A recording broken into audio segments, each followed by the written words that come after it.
What's up guys, Joey here in Tech here in San Francisco, and we're checking out Samsung's first flagship entry of the year, the Samsung Galaxy S20 series. For this video, we're focusing on the golden boy of the series, the S20 Ultra.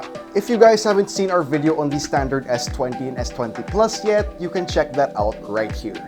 Now, S20 Ultra, let's check it out.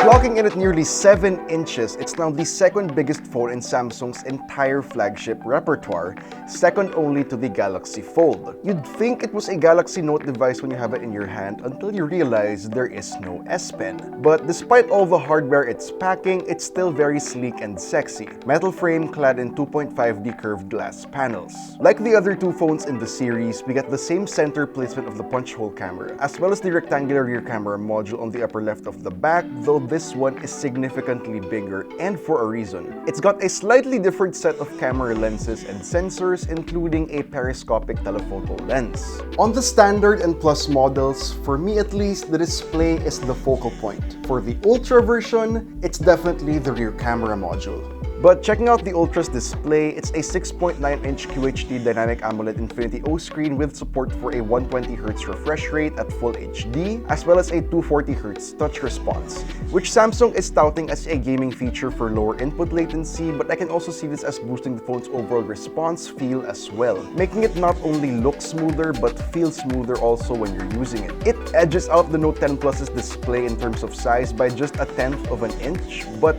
they look slightly different as the S20 Ultra has more of a curved profile in contrast to the Note 10 Plus's more boxy profile. For buttons and ports, it's just the same as the other S20 phones, power and volume buttons on the right, SIM tray on top, Type-C port, main microphone and loudspeaker down at the bottom. The chipset is the same as well, that's either a Snapdragon 865 or Exynos 990 depending on your region. But the crazy part about the Ultra is that you can get up to 16GB of RAM, along with the 512GB storage variant. The 128GB and 256GB models come with 12GB of RAM, which still is a heck of a lot.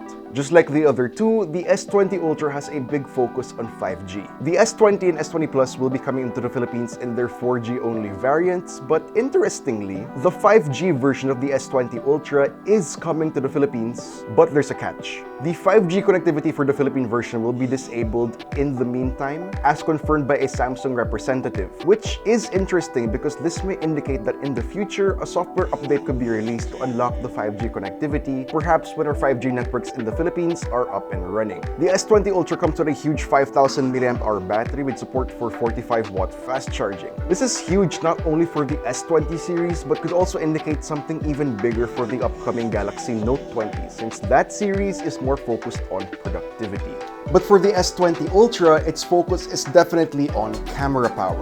Disclaimer, our time with the phone was very limited, so we won't be able to show you guys our own photo and video samples until we publish our full review. Anyway, this sounds crazy, but we get a 108-megapixel camera included on the rear module. And aside from that super high resolution, the S20 Ultra takes it a step further by using some new pixel binning technology, combining 9 pixels into 1 at the sensor level. And while the S20 and S20 Plus top out at 30x zoom, the Ultra goes all the way up to 100x zoom. That's crazy. We also get 8K video recording and an improved super steady mode, as well as my new favorite feature, single take mode, which we discussed in the S20 and S20 Plus video, so be sure to check that out. But we also get another insane camera feature, space zoom. Now, the S20 Ultra with its folded lenses allows for 10x lossless zoom, which is great. But with 100x space zoom, it not only optically zooms in as much as you can, but it also crops digitally as far as 100x, then uses AI to enhance the photo after the fact. This is sure to spark competition from other mobile photography giants. Now, to sum up the entire experience with the S20 Ultra, if you want to know what the entire S20 series is all about,